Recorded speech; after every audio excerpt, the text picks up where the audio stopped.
Assalamualaikum warahmatullahi wabarakatuh. Assalatu wassalamu ala asyrafil anbiya'i wal mursalin wa ala alihi wa sahbihi ajma'in. Amma ba'du.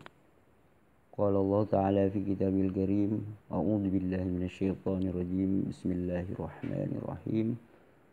Rabbi shrah li sadri wa yassir li amri wahlul 'uqdatam min lisani yafqahu qawli. Amma ba'du. Kali ini saya Hasan Madura sedang menjawab apa yang Bapak Pendeta David Salim tanyakan gitu. Saya selalu membantah dan juga memberikan arahan juga berdasarkan dengan pengetahuan saya gitu. Seorang pendeta David Salim ini beliau mengatakan bahwa taqiyah atau yang disebut dengan berbohong ada yang baik juga ada yang baik juga ada yang tidak baik, kan begitu. Nah, menurut Bapak Pendeta Salim, gak ada berbohong itu baik, gak ada. Berbohong itu adalah sebuah kebaikan, itu gak ada menurut Bapak Pendeta David Salim. Tetapi menurut pengetahuan saya, berbohong itu ada yang baik dan juga ada yang tidak baik. Salah satu contoh gini, ketika ada orang misalkan ingin dibunuh, terus orang yang ingin dibunuh itu sembunyi di rumah saya. Nah, kemudian beberapa jam kemudian orang yang ingin membunuh ini datang dan bertanya kepada saya, Bapak Hasan, apakah Bapak melihat si A? Nah, yang mau membunuh ini bertanya kepada saya. Nah, di sini saya harus berbohong demi untuk menyelamatkan orang itu gitu loh. Maka saya berbohong, saya tidak melihat. Sehingga apa? Orang yang sembunyi di rumah saya itu selamat gitu.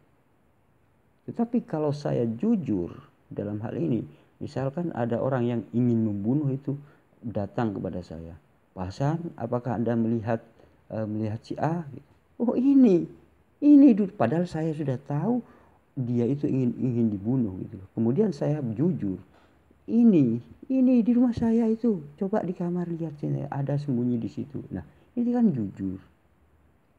Nah, di sini kejujuran ini menurut saya ada sebuah ketidakbaikan, walaupun ini dikatakan jujur gitu. Nah, disinilah maksudnya di dalam Islam ini diajarkan bahwa kebaikan itu tergantung gitu.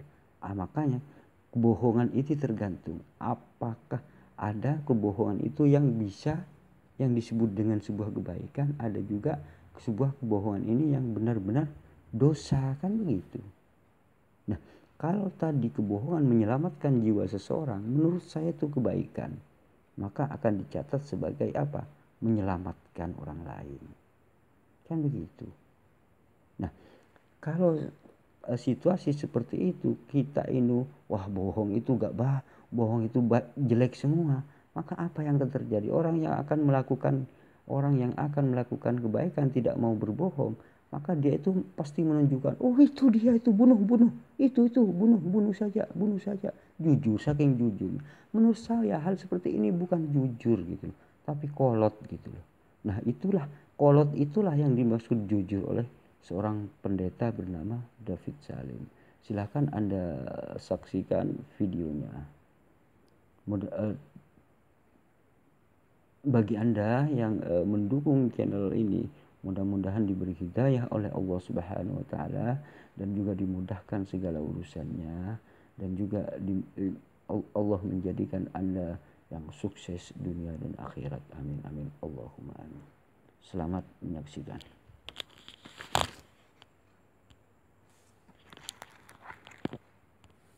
Kalau kamu perhatikan ya, itu Isra Miraj itu, Mas. Kalau kamu pakai pikiran nih, itu janggal, ngerti nggak? Saya itu nggak ngerti ya, apakah Muhammad itu jujur apa enggak. Sulit saya ngeceknya, karena kamu kan ada ajaran taqiyah juga, boleh bohong ya kan? Sepanjang agamanya itu bisa berkembang, bohong nggak apa-apa. Itu taqiyah kan? Dari situ aja gimana gitu loh. Orang yang benar kok bisa mengajarkan taqiyah itu gimana? Nah, terus kalau kamu pakai pikiran ya, Isra Miraj. Itu Muhammad katanya bisa ketemu Allah. Jibril aja nggak bisa gitu loh. Lucu kan? Nah, nanti ini, waktu Muhammad sudah balik lagi ke bumi, yang menjadi perantara wahyu siapa? Jibril lagi. Kalau memang Muhammad itu punya hubungan langsung dengan Allah, ya wahyunya langsung dong. Kok selalu lewat Jibril? Dan Jibrilnya siapapun, itu nggak jelas di Quran kalian itu, ngerti nggak? Ini kalau orang pakai pikiran ya, kamu itu bisa mas, langsung tahu gitu, ini aneh gitu loh. Ya, selalu saya katakan saya tidak menjelek-jelekan agama. Ini cuma saya mau buka pikiran kalian. Ngerti gak sih? Tidak ada orang yang bisa bertemu Allah itu nggak ada. Kecuali Yesus. Ini dia mau menyamakan diri dengan Yesus gitu loh. Ngerti nggak Muhammad itu? Ini nggak tahu cerita dari Muhammad sendiri apa dikarang oleh orang lain. Coba kamu perhatikan Isra Mi'raj, banyak sekali kejanggalannya. Nih, dengar ya. Mulai dari awal yang katanya malam-malam dia lagi tidur atau setengah tidur lah gitu kan. Ada yang bangunin. Ternyata itu Jibril katanya ya kan. Nah, kemudian apa? Dadanya dibelek. Hatinya diambil, taruh di baskom. Dicuci dengan air Zam-Zam. Kemudian setelah dicuci dengan air Zam-Zam, dimasukkan lagi hati itu. Nah, kemudian dari situlah dianggapnya udah jadi orang suci gitu loh. Ya, kemudian dari situ kan dia Isra kan katanya kan ke Yerusalem. Terus mimpin sholat. Dia jadi imamnya. Di belakangnya itu banyak nabi-nabi, ada Isa, ada Ibrahim, ada Musa lah gitu ya kan. Intinya dia paling tinggi gitu loh. Menurut sampean gimana? Muhammad paling tinggi memang. Muhammad lebih dari Ibrahim, lebih dari Musa, lebih dari Isa. Ya itu kan karangan mas. Ya terserah kalau sampean percaya ya. Nah dengar ya tadi ya. Saya mau pusatkan dulu di sini nih. Manusia itu dengan hati yang dicuci. Ini hatinya hati bener loh, hati organ ya. Dalam perut ini kan ada hati nih. Itu dibelek, diambil hatinya nih. Dianggapnya hati itulah yang paling kotor, yang banyak dosanya. Kemudian dicuci dengan air Zam-Zam. Coba. Air Zam-Zam bisa menyucikan orang. Dan kemudian Muhammadnya bisa lah langsung kan terbang ke surga. Ketemu Allah di situ. Ya, setelah Sidratul Muntaha kan langit ketujuh itu kan ya Allah di situ kan. Coba masuk akal nggak? Ada manusia bisa ketemu Allah. Ini Allah yang model apa yang bisa ketemu itu? Ya saya katakan begini, kalau setiap manusia bisa ketemu Allah, udah nggak usah repot.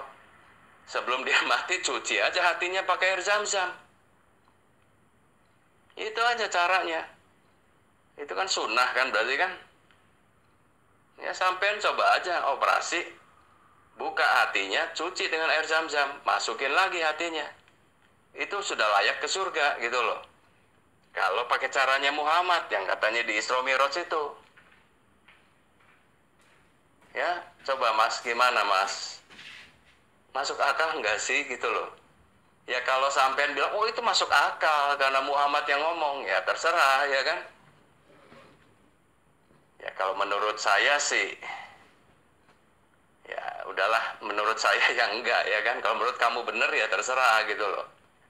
Ada hati bisa dibelek pakai air Zam-Zam, disucikan di situ, kemudian bisa terbang naik ke surga itu. Gampang dong kalau gitu ketemu Allah ya.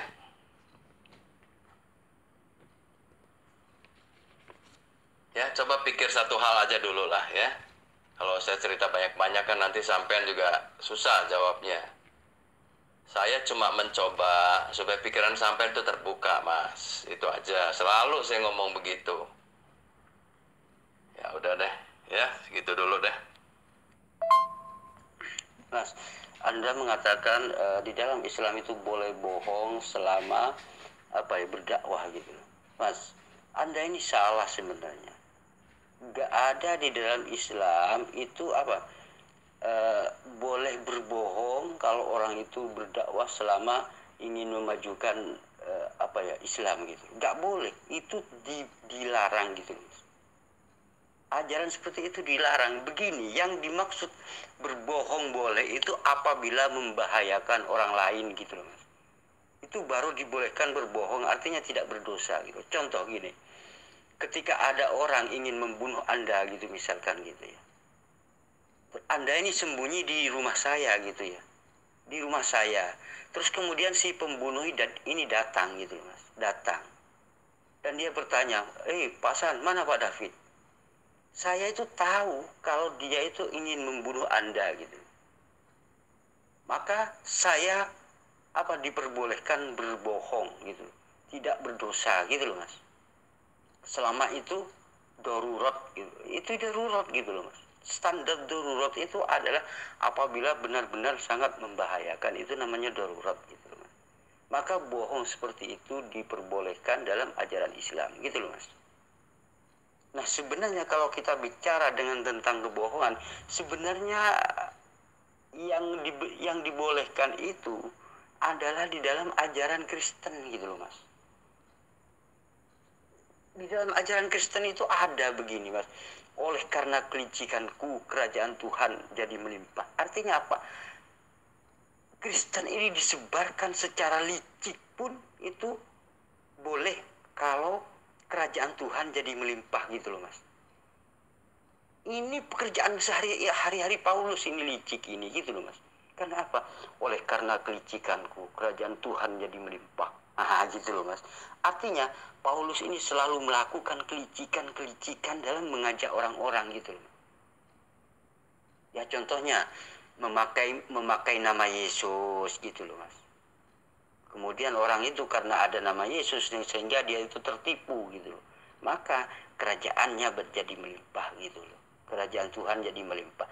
Keyakinan orang tuanya Paulus ini jadi melimpah gitu. Apa keyakinan orang tua Paulus? Kalau yang perempuan ya Yunani ini Mas gitu loh. Kalau ibunya itu adalah keyakinannya itu Yunani gitu loh. Karena ibunya itu memang orang Yunani gitu loh. Pemuja banyak Tuhan gitu loh. Termasuk Trinitas itu salah satunya gitu. Kalau bapaknya orang Yahudi kan begitu. Tapi Paulus ini sangat benci kepada bapaknya. Artinya Yesus itu sejak ini selalu bersama-sama dengan ibunya gitu loh. Dia itu artinya pisah ranjang gitu loh. Ibunya sama ayahnya sama bapaknya ini pisah. Dan Paulus ikut ibunya gitu loh. Ibunya ini beragama, percaya kepada banyak Tuhan, termasuk Trinitas itu gitu. Nah akhirnya Paulus ini menggunakan nama Yesus gitu loh Mas. Ya jadi Trinitas akhirnya, padahal Yesus itu tidak pernah mengajarkan tentang Trinitas gitu loh. Nah yang dibolehkan itu sebenarnya di dalam ajaran Kristen. Karena di dalam Bible Anda dikatakan oleh karena kelicikanku kerajaan Tuhan jadi melimpah. Ini artinya apa? Paulus ini licik gitu loh. Sehingga apa? Sehingga dia itu merasa berhasil gitu. Mengajak orang-orang itu berhasil gitu. Dengan cara licik ini gitu loh. Nah bisa jadi begitu karena dalam setiap momen Paulus ini berubah-berubah. Kalau ketemu orang Alkitab, dia itu mengaku ahli kitab. Ketemu orang Farisi, mengaku Farisi. Ketemu orang ahli Taurat, mengaku Taurat. Ketemu dengan Yunani, mengaku Yunani. Ketemu dengan Romawi, mengaku Romawi gitu loh. Itu cara-cara itu Paulus supaya semuanya tujuannya agar memenangkannya gitu aja. Tujuannya seperti itu aja. Artinya agar mendapat banyak pengikut gitu loh. Itu cara-cara Paulus gitu. Nah, dari kekejaman Paulus, awalnya kan kejam Paulus itu. ingin menyesatkan dengan cara kejam, tidak berhasil sama sekali, gagal Paulus itu. Tetapi setelah oleh karena kelicikanku, setelah menggunakan cara-cara licik ini, kerajaan Allah jadi melimpah gitu loh. Oleh karena kelicikanku, kerajaan Allah jadi melimpah gitu loh. Nah, artinya dengan cara licik ini Paulus berhasil karena sudah melimpah gitu loh. Ini berhasil gitu. Itu yang ada tertera di dalam Bible Anda gitu loh Mas. Kalau di dalam Islam licik, bohong itu gak boleh selama tidak membahayakan orang lain. Kalau membahayakan orang lain diperbolehkan berbohong. Ya seperti tadi itu. Misalkan Anda ini mau dibunuh orang, itu kayak tadi saya katakan itu. Maka saya wajib berbohong, tidak boleh saya jujur gitu loh di dalam hal itu gitu loh. Maka saya tidak berdosa karena walaupun saya itu berbohong. Seperti itulah gitu. Kalau Anda mengatakan dalam Islam, nggak ada Mas, nggak ada. Misalkan demi dakwah, demi Islam, berbohong misalkan. Menggunakan cara-cara bohong, ya nggak boleh Mas gitu. Dakwah itu harus jujur gitu. Kunci dakwah itu harus jujur gitu. Kecuali memang membahayakan orang lain, membuat nyawa orang lain terancam gitu loh Mas. Itu namanya darurat gitu loh Mas. Kalau selama nyawa orang lain tidak terancam, itu bukan darurat namanya gitu loh Mas. Masa hal itu aja masih diajarin Mas. Dan Anda mengatakan Isra itu janggal, apa segala macam Mas gitu. Yang janggal itu apanya gitu loh Mas. Anda mengatakan dada Nabi Muhammad itu dibelah dan kemudian dibersihkan dengan air zam-zam. Ya kalau memang malaikat yang membelah atas perintah Allah, memangnya kenapa? Gitu loh Mas. Jangankan hanya dada, menghancurkan gunung, berantakan kemudian utuh kembali itu bisa gitu loh. Apalagi Allah itu akan memerintahkan malaikat agar supaya membersihkan jasadnya Nabi Muhammad ini. Itu loh Mas. Dari kotoran-kotoran apapun gitu, sehingga hatinya pun dibersihkan dengan air zam-zam gitu. Itu atas perintah Allah gitu loh, agar supaya Allah memanggil Nabi Muhammad gitu loh, utusan terakhir ini gitu loh. Allah yang memanggil gitu loh Mas, yang maha kuasa, sang maha pencipta ini. Kemudian malaikat Jibril ini memberikan sebuah tunggangan kepada Nabi Muhammad, tunggangan khusus kepada utusan terakhir ini gitu loh Mas. Kecepatannya itu secepat kilat gitu, secepat kedipan mata gitu loh Mas. Kecepatannya di mana mata itu tertuju, disitulah moro-moro sudah nyampe gitu loh Mas. Kecepatannya buruk ini gitu. Nah itu memang tunggangannya ini memang disediakan oleh Allah kepada Nabi Muhammad gitu loh Mas. Karena apa? Karena Nabi Muhammad SAW adalah khatamun nabiyyin, yaitu penutup daripada para nabi dan para utusan. Artinya setelah Nabi Muhammad ini tidak ada nabi lagi gitu. Itulah yang disebut dengan ajaran itu sempurna gitu. Sudah sempurna mulai dari dulu Nabi Ibrahim, Nabi Musa, Nabi Daud, Nabi Isa, kemudian Nabi Muhammad SAW, kemudian Nabi Muhammad ini sebagai penutup dan sekaligus menyempurnakan ajaran-ajaran daripada terdahulu itu gitu loh Mas. Mas Anda menyatakan Nabi Muhammad SAW memimpin di situ, yaitu dalam beribadah, sholat, apa segala. Mas, Nabi Muhammad adalah khotamun nabiyyin, yaitu penutup para nabi. Dan kedudukan Nabi Muhammad SAW disebut Sayyidul Anbiya wal Mursalin, yaitu pemimpin para nabi dan para utusan gitu loh Mas. Nabi Muhammad ini pemimpin para nabi gitu loh Mas. Makanya ditaruh di Allah itu mengutus Nabi Muhammad untuk yang terakhir gitu loh. Dan sebagai pemimpin para nabi gitu, juga pemimpin para utusan gitu. Itulah Nabi Muhammad gitu loh Mas. Gini, kalau hanya sekedar mencuci hati, mencuci jantung, mencuci isi dalam perut ini, kenapa harus janggal? Ini yang memerintahkan adalah Allah Subhanahu wa taala yang menciptakan segala sesuatu ini, gitu loh. Jangankan hanya mencuci hati, mencuci jantung, membelah dada, Mas, gitu. Menumpahkan air laut kemudian mengeringkan, itu Allah kuasa, gitu loh, Mas. Apalagi cuma sekedar membelah dada, gitu. Allah yang memerintahkan apa? Karena Nabi Muhammad SAW dipanggil oleh Allah, gitu. Bukan Nabi Muhammad sekarapnya sekarap dewi, kata orang Jawa, tapi Allah yang menjalankan semua itu, gitu. Allah yang menjalankan, gitu loh. Artinya Allah memanggil Nabi Muhammad, makanya malaikat Jibril inilah yang mengutusnya, yang semuanya fasilitasnya apa segala macam, malaikat Jibril yang mengaturnya, gitu loh. Makanya selalu didampingi oleh malaikat Jibril, gitu, Nabi Muhammad Shallallahu Alaihi Wasallam. Nah, siapa malaikat Jibril? Malaikat Jibril ini adalah orang yang bertugas menyampaikan wahyu dari Allah. Malaikat yang menyampaikan pesan dari Allah untuk manusia, itu malaikat Jibril, gitu. Nah, ketika misalkan gini, di dalam Bible ada kalimat dia itu seorang malaikat menyampaikan pesan kepada ibunya Yesus misalnya. Nah, itu seperti itu sebenarnya itu malaikat Jibril. Cuman di dalam Bible kan nggak ada pelajaran seperti itu. Bahkan namanya pun nggak tahu siapa malaikat siapa itu ya. Nggak tahu, nggak ada yang tahu, gitu. Sehingga rancu di dalam keyakinan Kristen itu, gitu loh, Mas. Rancu, malaikat pun dikira Tuhan, gitu loh. Di dalam Bible seperti di dalam Bible itu Yakub siapa ya? Iya, Yakub itu bergulat melawan Tuhan kalah.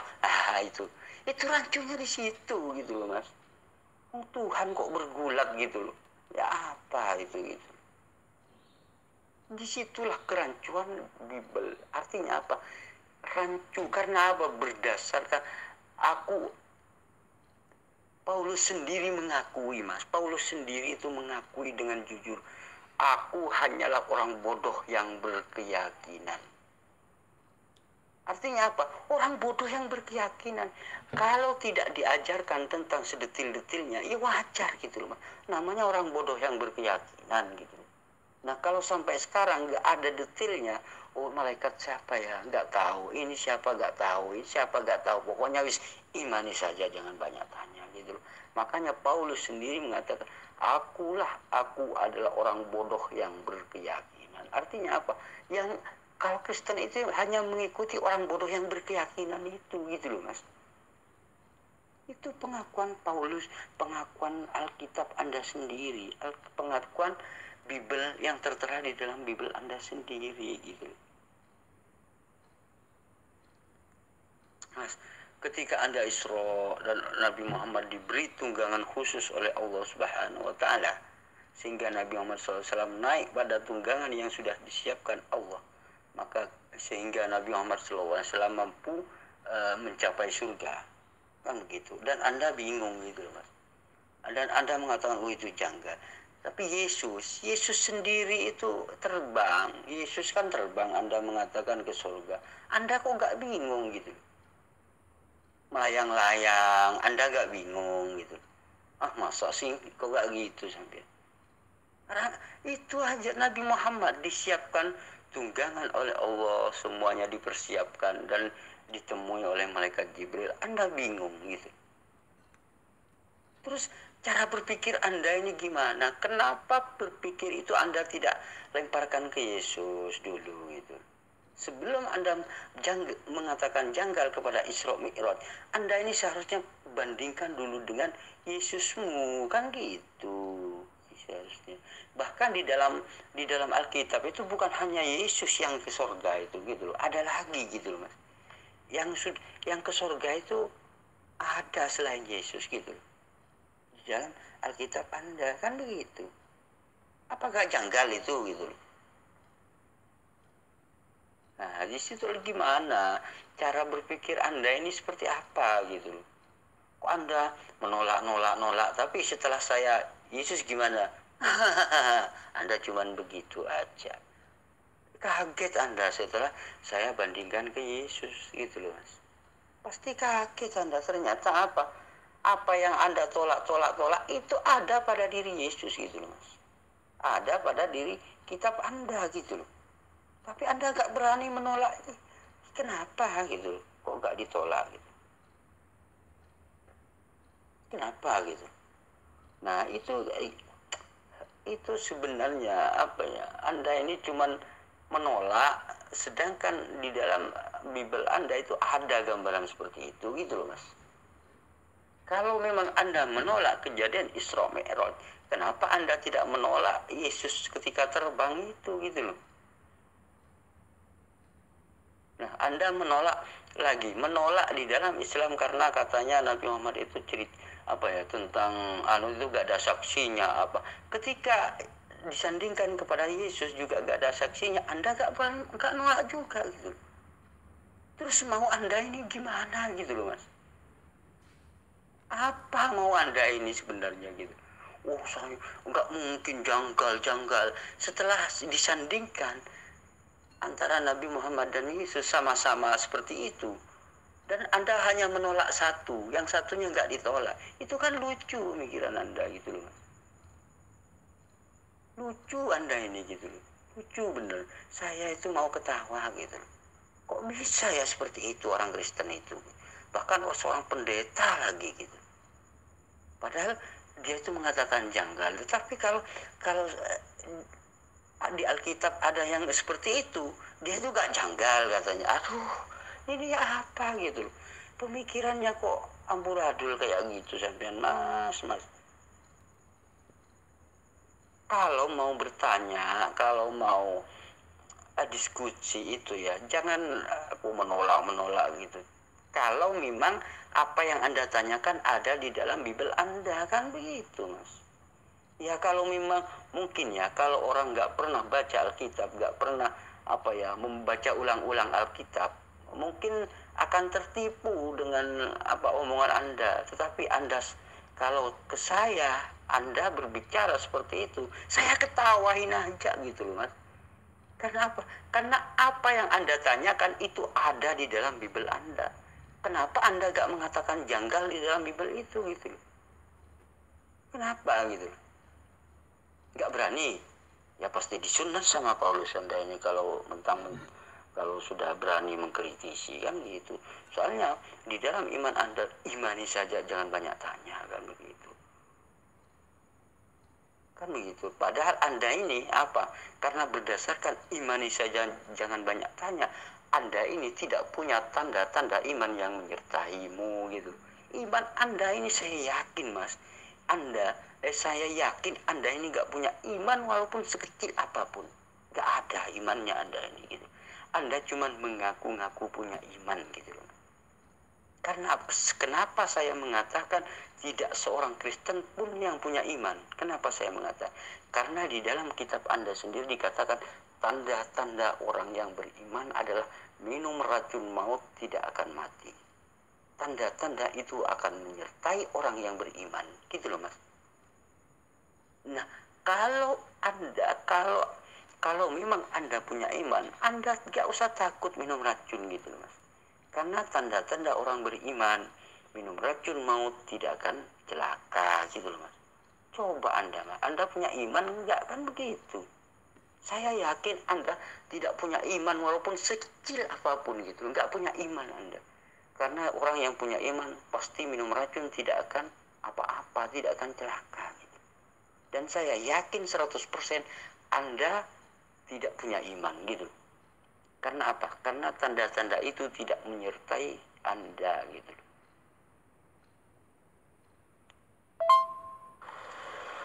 Ya gini ya Mas ya, sampean bilang takia ya istilahnya ya, itu dilarang. Ya memang bohong itu dilarang Mas. Tapi memang ada sih ya, kalau di Islam begitu, mau diapain gitu loh. Nih ya, ini udah jelas sih Mas ya, sampean kalau di hadapan saya intinya jangan terlalu banyak begini begitu, saya udah tahu gitu loh.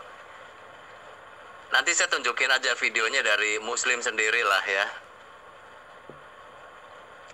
Itu juga dikatakan takia atau bohong itu boleh sepanjang itu untuk kemaslahatan atau keuntungan agama lah ya, sepanjang Islamnya bisa dikembangkan gitu loh.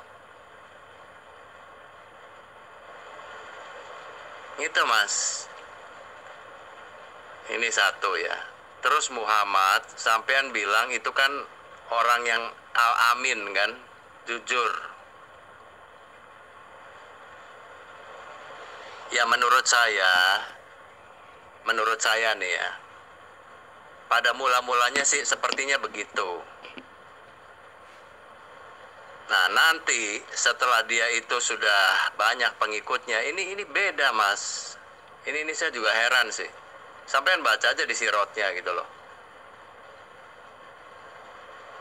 Contohnya gini ya. Di satu waktu orang Yahudi dan Nasrani itu bukan kafir gitu loh. Sampean baca aja di Al-Baqarah ya, ayat 61 apa 62 lah. Di situ dikatakan orang mukmin, orang Yahudi, Nasrani dan Sabiin itu bukan kafir itu. Nah tapi nanti di surah yang lain ya, seperti yang di apa itu ya, Al-Kafirun atau apalah gitu kan, itu beda lagi gitu loh. Perangi, ngerti nggak? Saya nggak menemukan orang Yahudi itu salahnya apa sih gitu loh, ngerti nggak? Jadi di satu pihak nih, di surah sampean di Al-Baqarah 61 atau 62 itu dikatakan orang Yahudi itu bukan kafir, Nasrani juga begitu. Nah nanti di surah yang beda ya, di Al-Kafirun, orang Yahudi, orang Nasrani itu ya termasuk yang mesti diuber-uber, harus dibunuh lah intinya gitu loh. Ya sampean sadar nggak sih Mas?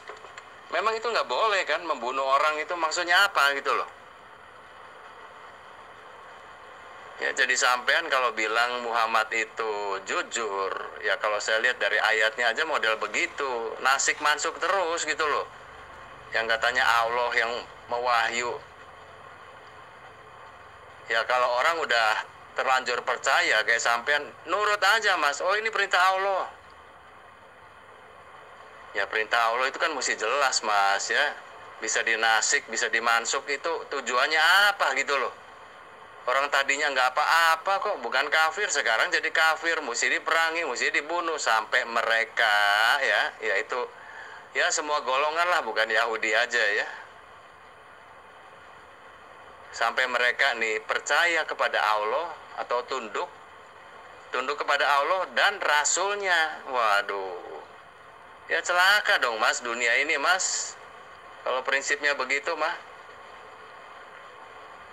Ya, jadi ngerti ya, ini mau al-amin gimana, mau dipercaya gimana, sebentar nasik, mansuk. Udah tenang-tenang, tahu-tahu berubah lagi. Orang udah tenang-tenang bisa jadi ketakutan dalam sekejap. Enggak, kali ini Allah bicaranya begini. Gimana coba Mas? Ya, mengenai takia, nanti saya akan tunjukin lah. Ini dari video aja sampean lihat sendiri lah ya. Jadi saya itu nggak mau lah, oh ini jelek-jelekin Islam. Kita sedang diskusi dan saya bisa tunjukin buktinya ya. Seperti kemarin yang suku Quraisy juga sampean, yang menurut saya sih nggak tepat ya.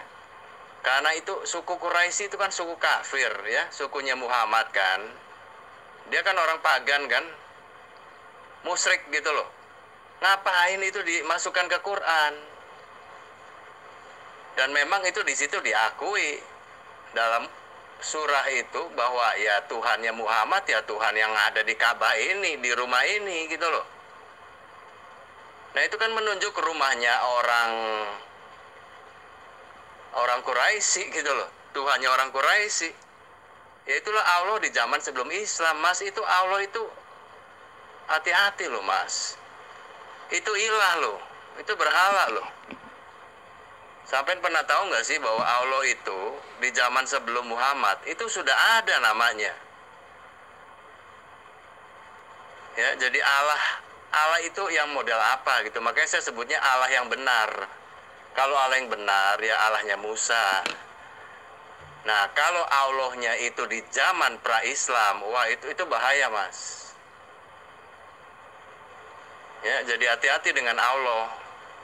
Nah, kalau saya lihat ya, walaupun Muhammad itu sudah menghancurkan semua berhala, sepertinya itu belum tuntas gitu loh. Dia cuma ibaratnya orang tuh mengganti baju ya. Oh, Allahnya ini Maha Pencipta, Maha Kuasa, ya kan, Maha Pemurah. Nah, itu kan seperti ajarannya orang Yahudi gitu loh, Mas. Ibaratnya ganti baju. Tapi sepertinya Muhammad juga masih mempertahankan ini Allah di zaman musyrik itu. Nah, coba sampean pelajari aja lah ya. Apakah saya salah? Apa gimana gitu loh. Kalau buat saya sih Allahnya Muhammad itu sama dengan Allah yang di zaman musyrik itu. Cuma nanti yang lain-lainnya itu sudah dihapus semua ya. Yang patung-patung. Terus ada dewa tertinggi yang lain, yang Hubal dan Dewi Bulan itu sudah nggak ada. Nah, terus ditambahin dengan sifat-sifat yang Asmaul Husna itu sudah ada di ajaran Yahudi, Mas. Dari mana Muhammad dapatnya? Ya, jadi buat saya ini Islam itu yang baru tuh apa gitu loh. Ibaratnya memang ya ganti baju aja.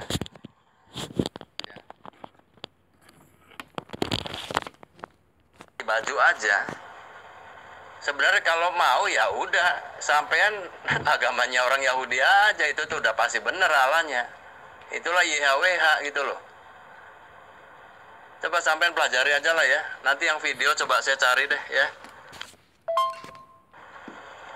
Ya coba sampean perhatiin ya. Ini kalau di YouTube tuh banyak sekali, Mas ya. Saya udah perhatiin gitu loh. Jadi intinya kalau di dalam Islam itu bohong itu ada bohong yang jahat, ada bohong yang baik lah gitu kan. Sama aja seperti jin juga ada yang jin jahat, jin baik ya kan. Jin putih, jin hitam, aduh. Ya kalau buat saya, Mas, namanya bohong ya berkata nggak benar gitu loh. Ya kan?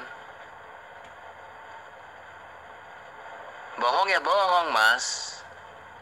Nggak ada bohong demi agama, celaka dong.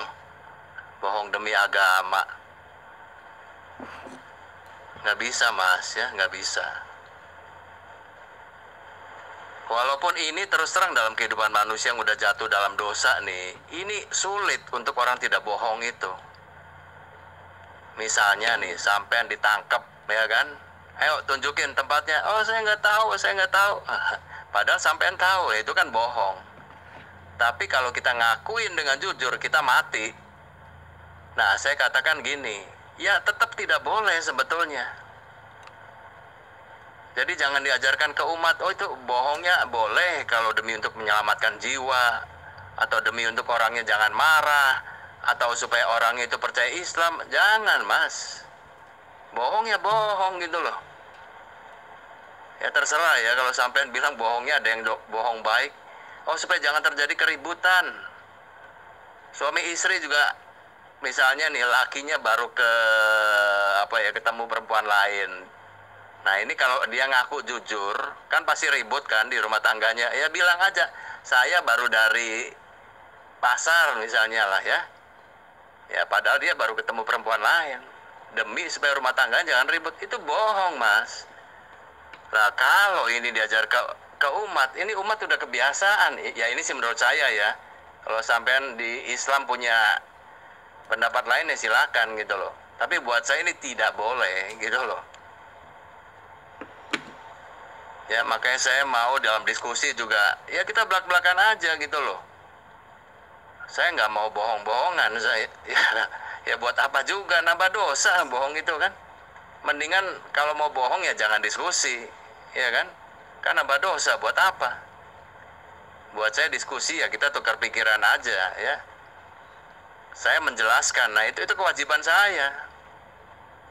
Sampean juga silakan aja, kalau menurut Islam ini benar, ya kewajiban sampean sampein gitu loh. Ya tapi kalau nggak cocok, ya nggak apa-apa juga, saya akan coba jelaskan lagi, ya kan? Itu namanya diskusi, tapi jangan bohong.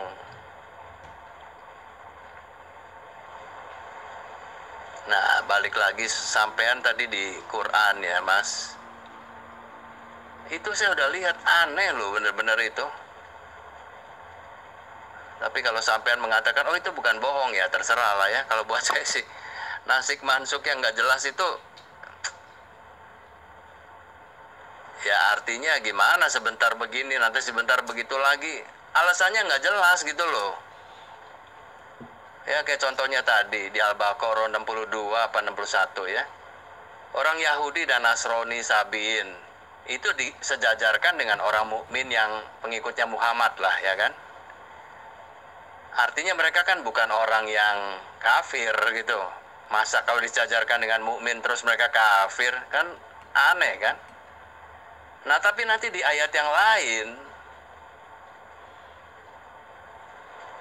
mereka itu harus diperangi. Saya katakan harus. Makanya orang Yahudi itu di Yatrib itu habis semua itu, Mas. Sampean baca nggak sih? Ya, jadi nasik mansuknya itu apa sih? Kan keder orang, udah lagi tenang-tenang tahu-tahu diserang begitu.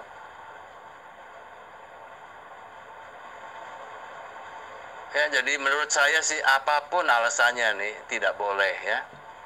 Ya kalau mau mengikuti taktik orang perang yang model-model orang yang nggak ada agamanya, ya itu boleh bohong bener ya kan.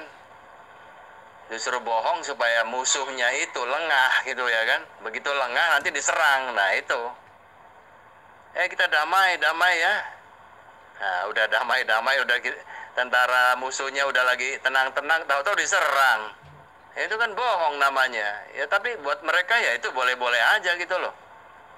Nah, tapi kita orang beragama kan nggak bisa begitu. Masa mau pakai cara perang model begitu ya Mas ya. Mas begini ya, 3 hari yang lalu saya sudah katakan, sudah jelaskan sedetail mungkin tentang berbohong. Anda mengatakan berbohong itu ada yang tidak berdosa dan juga ada yang berdosa, kan begitu. Dan Anda, pemikiran Anda sangat tidak sampai ke situ gitu. Pemikiran Anda ini sangat dangkal sekali gitu loh Mas. Menurut saya begini Mas ya. Kan saya sudah contohkan begini ya, misalkan ada seseorang ingin dibunuh, gitu. Orang yang ingin dibunuh ini sembunyi ke rumah saya. Nah, saya demi melindungi nyawa orang yang sembunyi di rumah saya karena ingin dibunuh, maka setelah yang ingin membunuh ini bertanya kepada saya, maka saya berbohong. Contohnya, misalkan yang ingin membunuh ini mengatakan, Pak Hasan, ada si A, saya tahu dia itu akan dibunuh gitu dengan memegang senjata kan begitu ya. Maka saya ini berbohong, oh saya tidak melihatnya, padahal orang itu ada di rumah saya kan begitu. Nah itu adalah berbohong itu adalah sebuah kebaikan itu gitu. Coba kalau Anda jujur, kalau di dalam Kristen harus jujur semua. Oh, misalkan ada orang yang ingin membunuh misalkan. Terus kemudian, oh itu orangnya, ini nih Mas, ini. Ya dibunuh Mas, berarti Anda lah penyebab kematian seseorang itu. Andanya sama aja mendukung si pembunuh itu gitu loh Mas. Sama Anda ini mendukung pembunuhan itu gitu. Makanya di situ berbohong kalau ingin menyelamatkan orang lain itu nggak apa-apa gitu loh Mas. malah mendapat pahala. Kenapa? Karena sudah menyelamatkan nyawa seseorang gitu loh. Wah, kalau dalam ajaran Kristen harus jujur, nggak tahu perbedaannya, ini bahaya Mas gitu loh. Ketika misalkan ada penjahat gitu loh, ada penjahat mau dibunuh, ada perampok gitu loh. Terus Mas, banyak hartanya di situ ya. Oh iya, banyak itu banyak itu. Akhirnya apa? Perampok itu merampok rumah itu gitu. Anda ini adalah termasuk daripada sekongkol dengan perampok itu gitu loh Mas. Nggak boleh jujur dalam hal ini gitu loh Mas. Itulah yang dimaksud dengan berbohong itu diperbolehkan. Seperti itu gitu loh Mas gambarannya gitu. Dan saya sudah jelaskan bolak-balik, tapi Anda ini nggak paham-paham gitu loh Mas. Nah, ini membuktikan bahwa logika Anda ini sangat dangkal sekali gitu loh. Contohnya gini, orang tua, misalkan istri Anda gitu ya. Istri Anda ini, orang tuanya istri Anda ini misalkan bisu gitu loh. Terus kemudian, hei anaknya bisu. Hei si anak bisu gitu. Kan jujur. Jujur. Iya jangan Mas, kurang ajar namanya. Anda memang jujur itu Mas, tapi kurang ajar gitu loh. Mendingan berbohong gitu loh. Berbohong. Gimana? Oh ya enggak apa-apa gitu. Enggak ada apa-apa, ada masalah. Gitu, mending gitu. Menghibur istri Anda gitu loh. Kan begitu. Misalkan istri Anda itu telinganya satunya agak ada telinganya misalkan. Si putus kuping. Gitu. Ya, Anda ini walaupun Anda ini jujur, itu menghina gitu loh Mas. Jujur Anda ini termasuk kolot gitu loh, pemikiran Anda ini gitu loh. Kenapa? Karena nggak mampu membedakan mana berbohong yang diperbolehkan. Kan begitu Mas.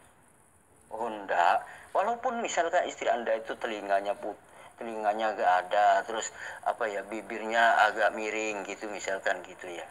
Terus Anda itu harus berbohong misalnya, Dek, kamu ini hari ini cantik banget. Harus gitu. Padahal Anda ini sedang berbohong. Anda ini berbohong.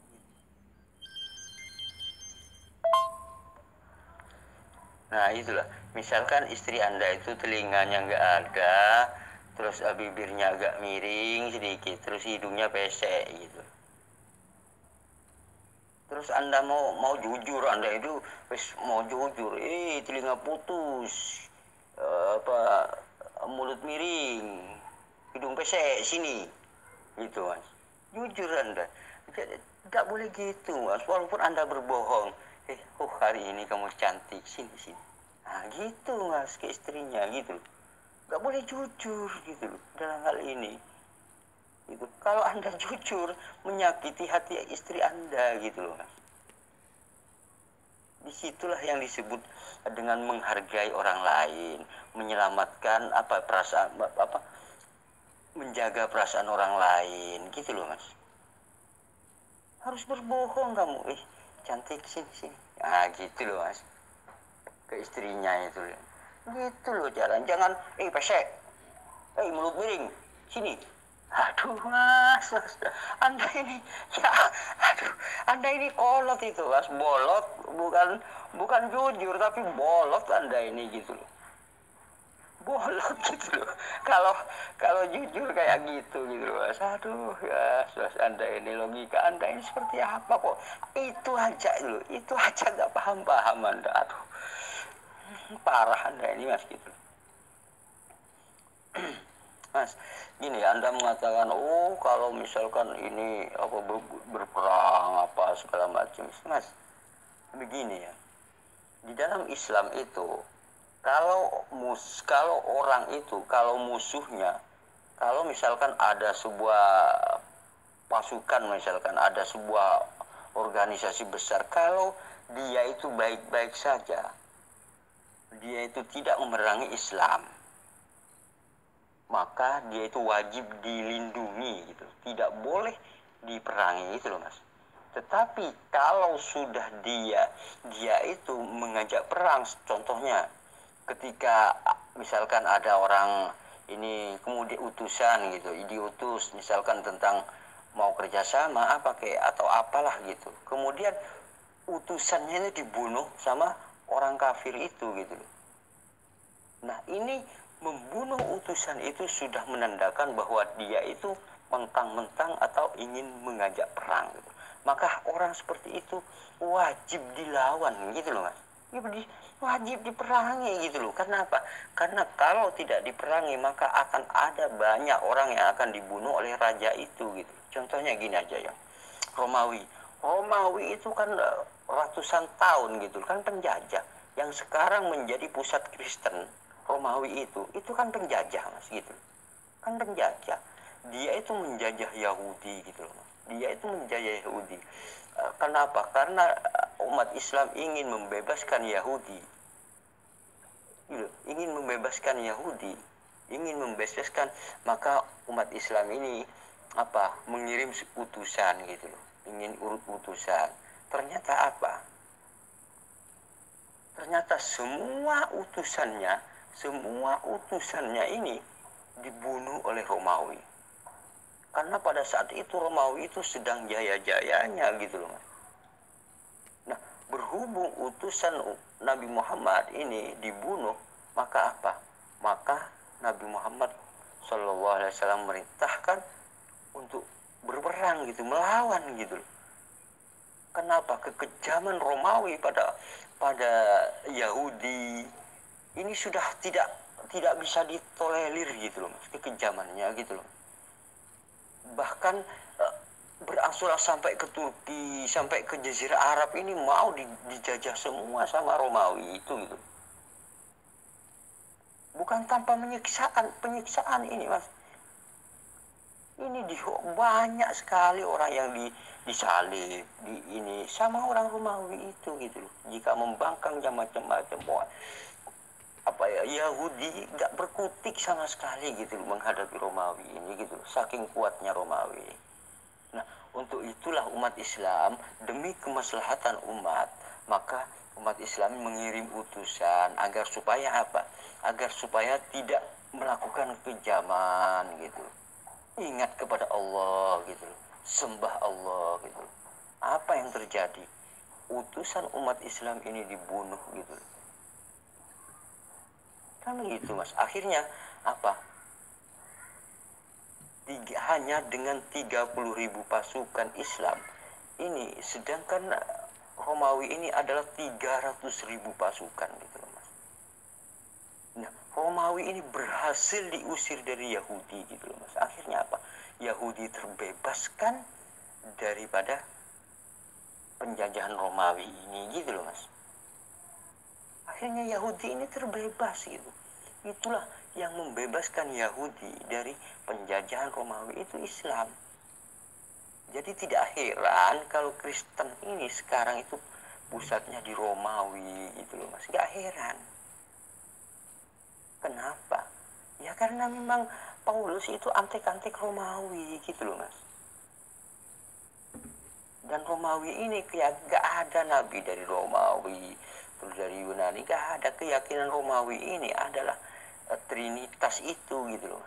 Percaya pada banyak Tuhan, percaya pada 3 Tuhan gitu, Tritunggal, Trinitas, seperti Yunani gitu. Karena Romawi ini memang mengadopsi filsafat itu daripada filsafat Yunani gitu loh. Sehingga orang Kristen sekarang ini kalau ada ada Trinitas itu wajar gitu loh mas, karena pusatnya memang di Romawi kan begitu mas, bukan di Yahudi gitu loh. Yahudi nggak ada yang percaya Trinitas seperti Kristen itu gitu loh. Nah, Romawi ini sebenarnya adalah seorang penjajah gitu loh mas, penjajah bagi bangsa Yahudi gitu. Untuk itulah karena Romawi ini selalu melakukan kekejaman yang bertubi-tubi, maka umat Islam terus menyerang Jazirah Arab sampai ke Jazirah Arab pun Maka apa? Umat Islam mengirim utusan gitu loh Mas. Sampai di Turki itu dikuasai oleh Romawi gitu. Maka umat Islam mengirim utusan kepada Raja Romawi gitu. Nah, beberapa utusan ini dibunuh semua oleh Romawi gitu. Ini kan jahat gitu loh Romawi itu gitu loh Mas. Pusat Kristen sekarang ini adalah penjajah gitu loh Mas. Itu penjajah yang menjajah bangsa Yahudi gitu. Maka dari situ umat Islam mengirim utusan, setelah utusan dibunuh oleh Romawi, maka ini pertanda orang Romawi ini mengajak perang, siapapun yang melawan dia akan dihancurkan oleh Romawi ini gitu loh. Maka umat Islam nggak gentar seperti itu gitu loh, dilawan sama umat Islam gitu loh. Walaupun kekuatannya itu nggak imbang gitu loh, ada 30.000 melawan 300.000 pasukan gitu. Namun berkat pertolongan Allah, akhirnya pasukan Romawi yang gagah berani ini kocar kacir gitu. Yesus aja dibuat bulan-bulanan sama Romawi, nggak punya power apa-apa gitu loh Mas. Yesus itu nggak menyelamatkan apa-apa, karena Yahudi itu mengharapkan orang yang mampu membebaskan dari penjajahan Romawi ini. Yesus nggak punya power gitu. Umat Islam lah yang membebaskan Yahudi gitu. Umat Islam ya yang menyelamatkan Yahudi dari tangan-tangan Romawi, penjajah Romawi ini gitu.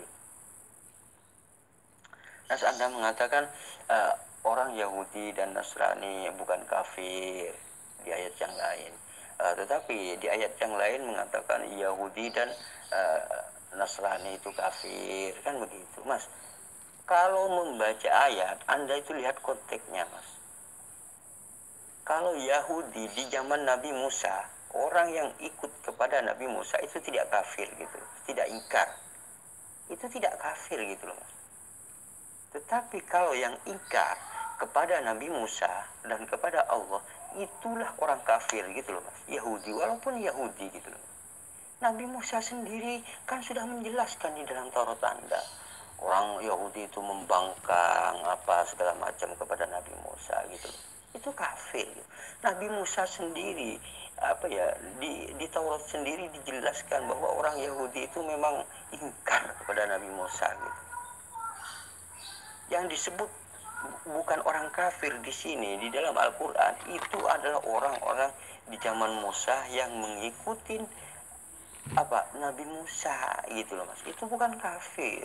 Tetapi yang menentang Nabi Musa dialah yang kafir, kan begitu. Masa itu aja Anda gak paham Mas gitu.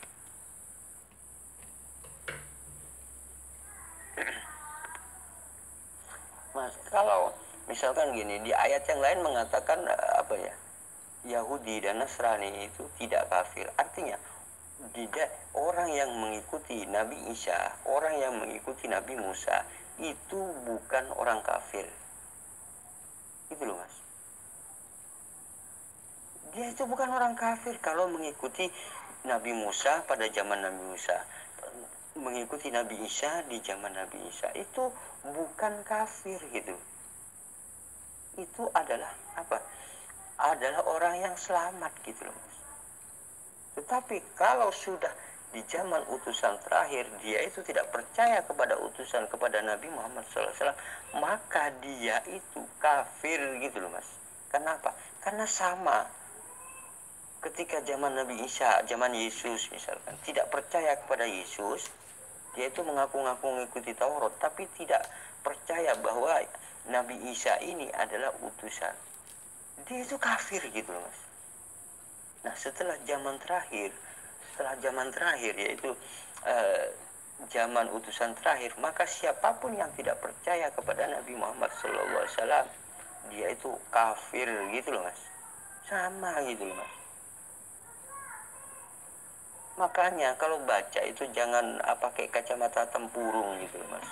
Jangan pakai kacamata tempurung gitu loh, biar Anda itu kelihatan semua gitu kan gitu Mas. Ya kalau pakai tempurung, ya bacanya itu ya apa yang ada di pikiran Anda aja gitu kan gitu Mas. Bukan membaca ayat ayat Al-Quran sampean ini gitu loh. Gak ada gitu mas, gak ada gitu. Kalau di zaman Nabi Isa, orang yang ikut kepada Nabi Isa itu adalah bukan kafir, tetapi yang menentang Nabi Isa itu adalah orang-orang kafir dan begitu mas. Nah, ketika di dalam Al-Quran mengatakan umat Nabi Isa itu adalah dijamin, ya benar memang dijamin. Pada saat zaman Nabi Isa dan dia itu mengikuti Nabi Isa dijamin gitu loh mas. Kalau benar-benar mengikuti Nabi Isa, maka apa? Maka diselamatkan oleh Allah masuk surga juga gitu loh mas.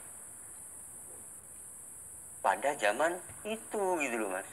Nah, setelah kita ini ya, Anda dan saya itu hidup di era sekarang dan Anda menentang Nabi Muhammad, sama aja Anda zaman dulu menentang Nabi Isa. Artinya Anda ini kafir gitu loh mas. Karena apa? Karena menentang gitu loh. Itulah makna kafir di dalam Islam gitu loh mas. Kalau baca itu memang Anda itu harus ini mas gitu loh, harus menggunakan akal yang sehat kan begitu mas. Anda mengatakan membunuh orang itu gak boleh gitu kan begitu mas. Memang gak boleh gitu, gak boleh membunuh orang itu gak boleh. Tetapi di dalam Bible itu sendiri ada sebenarnya kalimat seperti itu. Bunuhlah semua orang yang tidak percaya aku sebagai rajanya gitu. Bunuhlah di depan, bawa ke sini dan bunuhlah di hadapanku gitu. Ada di situ di dalam Bible itu. Anda mengatakan kiasan gitu, kiasan katanya Anda ya. Terus kenapa kalau di Al-Quran Anda tidak menafsirkan seperti itu gitu? Kalimatnya sama, bunuhlah gitu. Padahal yang ada di dalam Islam itu adalah ketika di dalam peperangan kan begitu mas. Bunuhlah, ketika itu adalah ayat-ayat itu adalah di dalam peperangan. Orang berperang itu kan memang gitu, kalau tidak membunuh ya dibunuh gitu mas. Hanya dua pilihan ini, namanya berperang gitu mas. Kalau tidak membunuh ya jangan perang kan begitu. Kan begitu. Biar aja dibunuh, diem aja gitu ya, nggak melawan, ya tambah merajalela orang kafir kan begitu mas. Ya harus dilawan. Kalau orang sudah dolim, sudah semena-mena, itu harus dilawan gitu loh mas. Apapun resikonya itu harus dilawan gitu. Agar apa? Agar tidak dolim gitu, agar tidak menjadi raja yang dolim, yang semena-mena gitu. Harus dilawan kan begitu mas.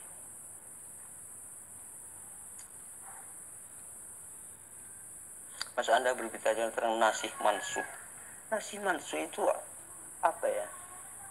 Nasih mansuh itu adalah ketetapan hukum yang berubah gitu loh mas. Itu nasih mansuh namanya. Sebenarnya di zaman Yesus aja itu sudah ada sebenarnya nasih mansuh itu ada gitu loh. Yesus itu ada gitu loh mas, nasih mansuh tentang lupa aku. Seperti misalkan gini, kan kalau di zaman di Taurat itu hari Sabat apa segala macam itu kan ini mas, kan wajib, tidak boleh ditinggal. Tetapi Yesus pernah mengatakan bahwa nggak apa-apa gitu di hari Sabat itu misalkan nggak libur, misalkan nggak masih berdagang gitu. Sama Yesus itu nggak apa-apa gitu loh mas. Ada yang kalimat seperti itu, cuman saya lupa detailnya, tapi pernah membaca dulu, ingat sedikit gitu. Itu adalah nasih mansuh namanya gitu loh mas. Berhubung Anda ini nggak tahu tentang apa itu nasih mansuh, Anda ini ya akhirnya akhirnya blinger sendiri. Nasih mansuh ini seperti ini, misalkan ketika genting dalam peperangan, misalkan hukum ini aturannya begini kan begitu. Nah setelah damai, sekarang misalkan damai, maka Allah memerintahkan lagi seperti ini. Karena apa? situasinya lain. Pada saat itu misalkan berperang, kok penuh dengan peperangan, maka apa? Kalau sedang berperang, bunuhlah musuhmu, kan begitu. Tupaslah orang Amalek itu, akan begitu, Mas. Wah, itu kalau Anda gagal paham, waduh, kok kejam gini ya? Kok disuruh tumpas gitu? Dan di dalam Bible juga dikatakan, bunuhlah semua orang yang tidak mengakui aku sebagai rajamu. Gitu. Seret mari dan bunuhlah di hadapanku. Itu ada di dalam Bible Anda gitu loh, Mas. Hal-hal seperti itu aja Anda gak paham, Mas. Atau Anda memang pura-pura ngumpet gitu kalau di dalam Alkitab gak dibaca, dikira saya nggak tahu gitu ya. Mas, saya itu tahu, saya itu pernah baca gitu loh, Mas. Jadi tahu kekejaman pembunuhan di dalam Bible itu saya tahu, baca semua gitu loh, Mas. Jangan berbicara tentang pembunuhan kalau kepada saya gitu loh. Bible itu sebenarnya lebih kejam. Bahkan binatang pun, anak kecil, terus kemudian orang hamil, perempuan, semua itu dibunuh semua, kecuali apa? Perawan gitu loh, Mas. Nggak dibunuh kalau di dalam Bible gitu loh. Kalau kecuali perawan jangan dibunuh gitu loh. Buat apa ini? Ya nggak tahu gitu loh. Kok tinggal di sisi perawan-perawan aja gitu. Kan begitu. Kalau di dalam Islam kan jelas aturnya, tidak boleh membunuh perempuan, tidak boleh membunuh anak-anak, tidak boleh membunuh orang yang sudah tidak berdaya. Ini diatur dengan jelas, dengan detail di dalam Islam dan tentang hukum peperangan itu, gitu Mas. Anak-anak, binatang, apa segala macam dilarang membunuh. Umat Islam itu hanya membunuh orang yang melawan gitu. Di dalam peperangan kan begitu. Namanya perang, Mas, ya memang gitu. Tetapi kalau orang itu sudah tidak berdaya, tidak boleh dibunuh gitu loh. Itu aturan di dalam Islam. Tetapi beda kalau di dalam Bible. Binatang semua dibunuh, anak-anak, bayi-bayi tidak, habisi semua, tumpas semua gitu. Jangan ada sisa satupun. Sampai binatang-binatangnya pun suruh ditumpas habis. Kekejaman macam apa ini gitu loh, Mas. Apakah Anda pura-pura ngumpet kalau ada ayat itu gitu? Pura-pura merem gitu, buka sedikit mata gitu kalau ada ayat itu. Mas, Anda ini jangan berbicara tentang pembunuhan di dalam kepada saya, kan begitu. Kitab Anda ini banyak sekali gitu, Mas. Banyak sekali gitu. Anda kembali ke takiyah tadi, karena Anda berulang-ulang, maka saya akan menjawab berulang-ulang juga, kan begitu.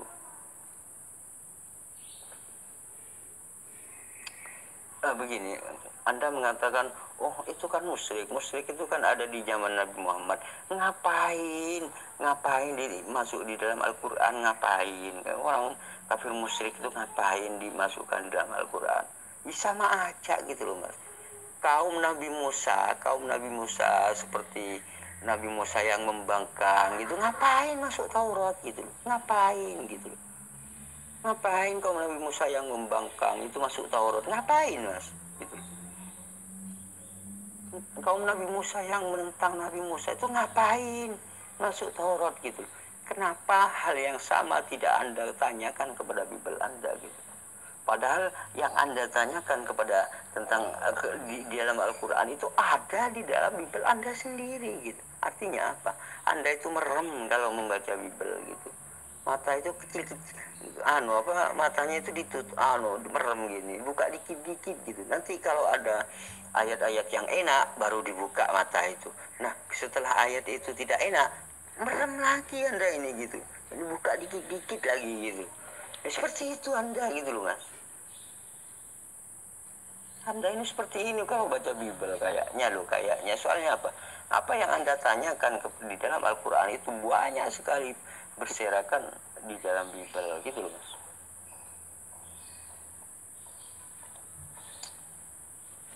Seperti di zaman Yesus juga. Di zaman Yesus itu kan banyak orang yang menentang Yesus, orang-orang Yahudi yang menentang, ngapain itu ditulis Bible, ngapain itu ditulis sama Yesus gitu, ngapain gitu. Ya seperti itulah pertanyaan Anda gitu loh. Nggak ada kerjaan apa Yesus itu? Kok orang Yahudi ditulis di, orang Yahudi yang membangkang ditulis gitu, diceritakan di kitabnya, gitu kan begitu. Nah itulah yang Anda tanya seperti itu gitu loh Mas. Kalau pertanyaan itu saya balikkan ke Anda, ya ternyata Bible banyak sekali yang seperti itu gitu loh Mas. Anda ini logika Anda ini tumpul sebenarnya gitu, tumpul. Menurut saya lebih dari tumpul itu. Apa ya? Logika Anda nggak berfungsi kayaknya. Mas Anda mengatakan walaupun Nabi Muhammad SAW menghancurkan berhala, tapi sepertinya Anda mengatakan sepertinya tidak tuntas ya gitu Anda mengatakan. Mas, sudah jelas berhala itu dihancurkan, kok masih saja Anda mengatakan tidak tuntas gitu. Kan di dalam keyakinan kafir Quraisy itu dulunya itu Tuhan itu punya anak kan begitu Mas. Dan anaknya ini disebut Tuhan juga gitu loh Mas. Tuhan ini punya anak, anaknya itu dituhankan juga itu keyakinan kaum Quraisy gitu. Sama ada persis dengan keyakinan Kristen gitu loh Mas. Sama persis. Yesus itu anaknya Bapa, anaknya Bapak, maka dituhankan juga gitu loh. Sama persis dengan keyakinan orang Kristen, orang Quraisy ini. Sama Tuhan itu dianggap sama-sama punya anak gitu loh Mas. Tetapi di dalam Islam dijelaskan apa? Maha suci Allah. Allah itu qul huwallahu ahad, Allahu samad, lam yalid wa lam yulad. Tidak beranak dan tidak diperanakkan gitu. Kalau di dalam keyakinan Kristen, kalau di dalam keyakinan orang kafir Quraisy itu mengatakan Tuhan itu beranak. Tetapi di dalam keyakinan Islam, Maha suci Allah, Allah tidak punya anak dan juga tidak diperanakkan. Gitu. Kan beda, sudah beda sebenarnya. Cuman logika Anda ini kan tumpul, jadi gak paham tentang sampai ke situ gitu loh. Mas, apa ya tadi menyinggung masalah bohong jahat dan bohong baik kan begitu. Nah, saya karena Anda bertanya berulang-ulang, maka saya akan menjawab berulang-ulang pula kan begitu. Nah, yang berbohong itu disebut dengan kebaikan adalah ketika menyelamatkan nyawa seseorang gitu. Itu kebaikan gitu loh Mas. Padahal Anda berbohong gitu. Ya seperti itu. Misalkan apa ya? Anda ini istrinya itu wis susah payah capek misalkan. Wis capek, wis luar biasa. Terus masak buat Anda gitu loh. Ternyata apa? Ternyata masakannya gak enak gitu. Misalkan gak enak gitu. Gak enak. Kemudian Anda lempar, dar, masakanmu gak enak. Nah, gitu. Ya apa perasaan istri Anda Mas gitu. Nah dalam situasi seperti ini Anda itu harus karena istri sampean itu sudah capek ya, sudah masak, itu dia itu apa ya untuk memberi untuk menyajikan masakan, menyajikan sesuatu buat Mas David gitu. Maka Mas David harus pandai-pandai gitu loh. Kalau berbohong nggak apa-apa gitu. Dan gini, walaupun Anda makannya itu gak gitu, tak apa-apa. Oke, enak makanannya ini. Kamu yang masak ya? Iya, kenapa?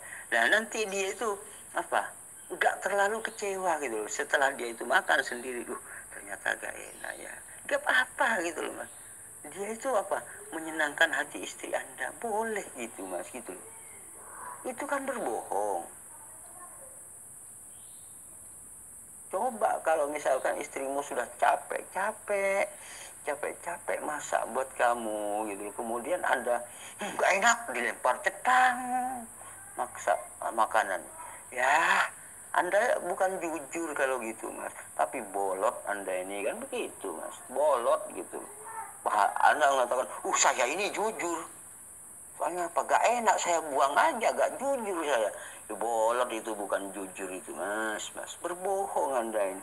Dek, kok hari ini masakannya lain ya? Oh, enak banget gitu. Kan gitu. Masa ya? Kan gitu. Iya, enak banget. Pas begitu dia makan gak enak, biarkan dia itu tahu dengan sendirinya gitu. Gak usah, makanan gak enak, dibuang cengkrang. Aduh, apa sampean itu, mas. Kalau ditanya, saya ini jujur deh. Jujur saya, bukan jujur ada ini bolot gitu. Aduh, mas. Nah, segini ya. Misalkan Anda mengatakan Yahudi di Yasrib itu kan apa ya, perang kan begitu Anda mengatakan. Nah, Yahudi di Madinah atau di Yasrib itu adalah ketika Nabi Muhammad SAW apa ya ke Madinah, tokoh Yahudi ahli kitab Abdullah bin siapa ya, lupa, bin Salam atau bin siapa ya, dia itu ahli kitab, tokoh ahli kitab Yahudi. Dia itu masuk Islam gitu loh, mas. Masuk Islam gitu. Karena apa? Karena sudah mengenal atau mengetahui tanda-tanda seorang nabi gitu yang akan datang. Akhirnya tokoh Yahudi ini masuk Islam gitu loh. Dan kemudian setelah orang-orang Yahudi lainnya itu tahu kalau dia itu masuk Islam, marah lah gitu. Sehingga apa? Perjanjian pun umat Islam kan masih sedikit waktu itu, umat Islam masih tidak sebanyak Yahudi di Yasrib itu kan begitu. Umat Islam ini selalu disiksa di ini semua gitu, menghadapi tekanan-tekanan seperti itu kan. Dulu Yasrib ini dikuasai Yahudi, dan umat Islam ini selalu dianaktirikan gitu loh, mas. Akhirnya apa? Umat Islam melawan gitu loh, mas. Melawan gitu. Pada saat itu masih belum banyak gitu. Nabi Muhammad itu hanya membawa beberapa. Karena apa?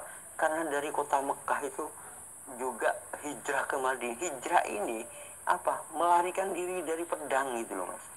Nabi Muhammad ini mau dibunuh di Mekah gitu. Kemudian orang-orang mengikuti pindah ke Madinah biar tidak terjadi konflik gitu loh, mas. Akhirnya pindah ke Madinah. Setelah di Madinah pun masih tetap gitu. Di Madinah pun umat Islam ini selalu didolimi gitu. Kayak seperti sahabat Bilal. Sahabat Bilal ini seorang budak yang masuk Islam. Berhubung majikan bosnya ini orang kafir, maka disiksalah Bilal ini gitu. Sampai ditindih batu, saking bencinya kepada Islam dulunya itu. Kan begitu. Nah, akhirnya umat Islam sedikit demi sedikit akhirnya melawan gitu, mas. Melawan gitu. Karena apa? Karena Yahudi sudah berdusta, sudah menganiaya, sudah zalim kepada umat Islam, kan begitu. Mas, Anda mengatakan kafir, di sisi lain itu dikatakan kafir, di sisi lain itu tidak kafir, kan bukan kafir, kan begitu Anda. Antara Nasrani dan Sobi ini itu kan begitu Anda mengatakan Yahudi, Nasrani dan Sobi. Mas, saya sudah jelaskan bolak-balik ya kepada Anda. Yang disebut dilindungi oleh Allah itu adalah Yahudi pada zaman Nabi Musa mengikuti Nabi Musa, Yahudi pada zaman Yesus atau pada zaman Nabi Isa mengikuti Nabi Isa. Ini adalah dilindungi gitu. Karena apa? Karena percaya pada Nabi Musa, karena percaya kepada Nabi Isa. Nah, setelah zaman kita ini kan terakhir. Jika tidak percaya kepada utusan Tuhan, ya kafir, sama dengan orang yang tidak percaya kepada Yesus sebagai utusan gitu. Sama gitu. Kafir gitu. Sama kafir gitu. Orang yang tidak percaya kepada Nabi Muhammad adalah kafir, kan begitu. Karena kita hidup di era utusan terakhir, kan begitu, mas gitu. Mas, orang kafir itu tidak harus diperangi semua gitu loh Mas. Ada yang wajib dilindungi oleh umat Islam. Kalau orang kafirnya itu tidak mengganggu, dia itu apa ya, sebagaimana mestinya tidak saling mengganggu, maka umat Islam wajib melindungi. Umat Islam wajib melindungi orang kafir yang seperti itu. Umat Islam wajib melindungi, tidak boleh memerangi, kan begitu. Jika sampai memerangi itu dosa besar gitu loh Mas. Nah, yang orang kafir yang diperangi ini adalah orang yang memang benar-benar ingin melawan gitu loh. Yang diperangi ini adalah orang-orang yang benar-benar dolim, benar-benar menganiaya gitu. Baru umat Islam ini wajib melawan, kan begitu Mas. Kafir itu bukan semuanya kafir diperangi Mas, ada aturannya di dalam Islam. Itu sempurna gitu loh, di dalam Islam ini aturannya itu sempurna gitu.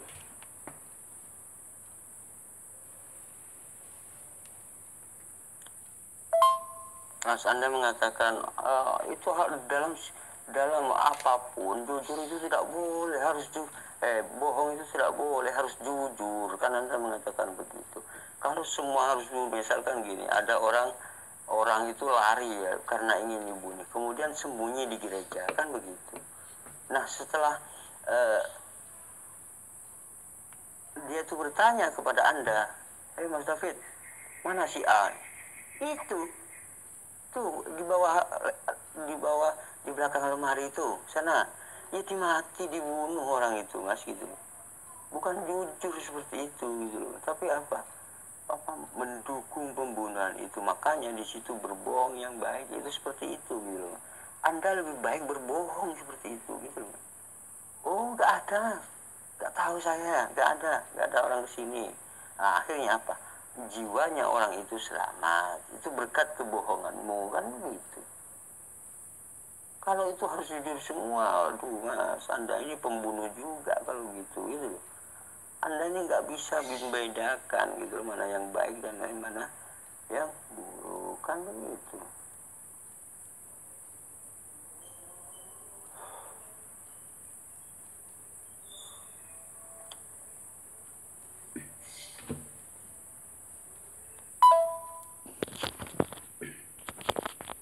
Nah, begitulah hasil dialog Hasan Madura dengan Pendeta David Salim. Inti daripada dialog tadi, Pendeta David Salim itu menanyakan tentang Tuhan rumah ini, begitu loh. Artinya kalau ada kalimat seperti itu, David Salim mengasumsikan bahwa Tuhan itu berada di dalam Ka'bah, kan begitu.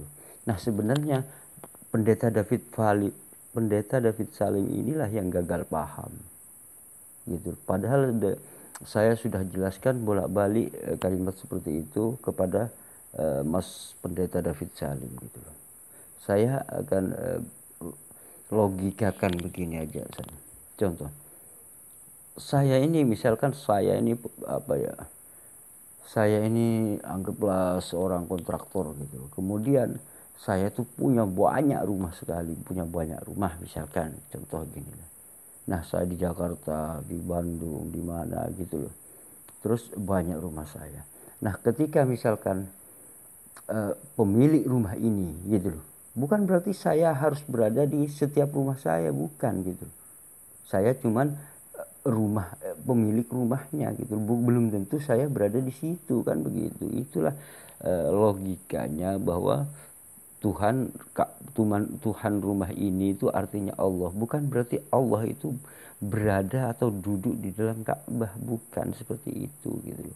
Itu hanya bait Allah, artinya itu hanya tempat ibadah.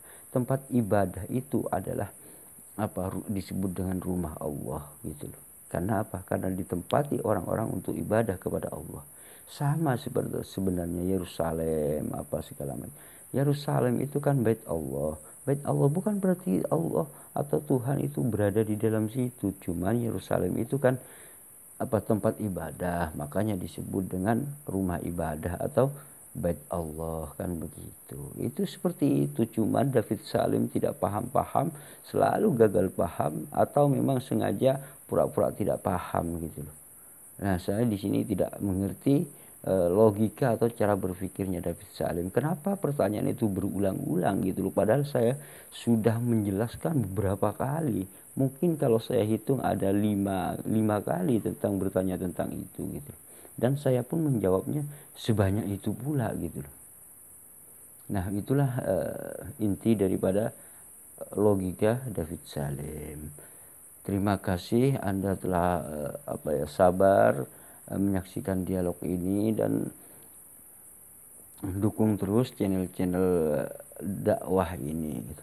Mudah-mudahan yang mendukung channel ini diberi hidayah oleh Allah, diberi petunjuk oleh Allah, dan semoga dimudahkan segala urusannya, dan juga mendapatkan rezeki yang bighairi hisab, yaitu rezeki yang tidak disangka-sangka, dan juga mudah-mudahan dijadikan oleh Allah Subhanahu wa taala orang yang sukses dunia dan akhirat.